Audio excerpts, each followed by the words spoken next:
It's a pleasure to be here for another session of AI for the Better. My guest for today is Arman Ali, the Executive Director of NCPEDP, which is the National Center for Promotion of Employment for Disabled Persons. Welcome, Arman. Thank you so much for taking the time out for this. Thank you, Farangis.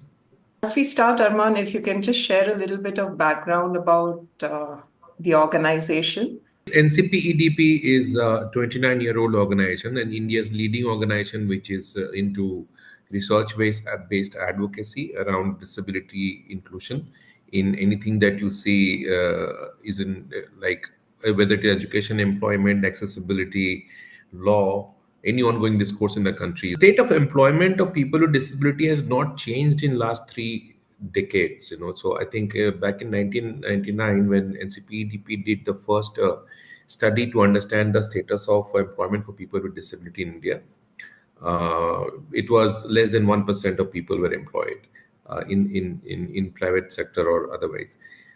We are in 2024, despite the 4% reservation of persons with disability in public sector and promotion and equal opportunity policy, which is mandated under the law for the private sector, we're still less than 1% of people who have got the meaningful employment. Irony is, Farang, is that if you look at the data by the government, people with disability who studied up to the class 10 are more employed than people who have done higher education. The biggest challenge I see is accessibility. Accessibility to transport, to accessibility to schools, colleges, accessibility to curriculum, information. Jobs that you see in the private sector are largely in metro and big cities. So migration becomes a huge challenge for disabled people. Think technology is a great enabler, and if it is designed keeping in mind the needs of disabled people, if accessibility is helping create more accessible infrastructure with technology or with information system or anything that you do, then of course yes. But if AI looks at taking away kind of roles that disabled people are doing right now at a very entry level jobs mostly, then it is not. But if you look at AI and its involvement to create more accessible feature and accessible practices, I think it is a win-win situation.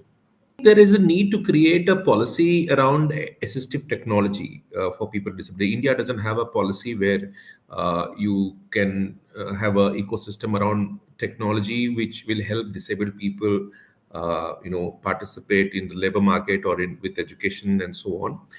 1 out of 10 people in India get assistive, technology or device which they need. So there's an acute shortage, and India having the largest population of disabled people in the world, there is a need to create an ecosystem which kind of promotes, assistive technology, whether a device or a technology for cross disability. A lot of times, the softwares, the way they've developed so far, accessibility has been the afterthought. There is a law and policy in place already. The RPWD Act very clearly says that all your product and services has to be accessible for disabled people, including your built infrastructure and transport.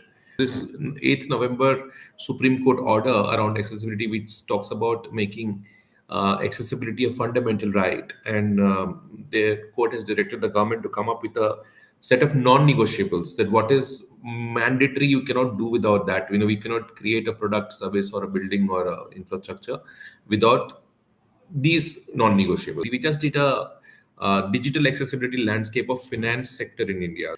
Looked at hundreds of fintech and edtech companies, their websites and so on.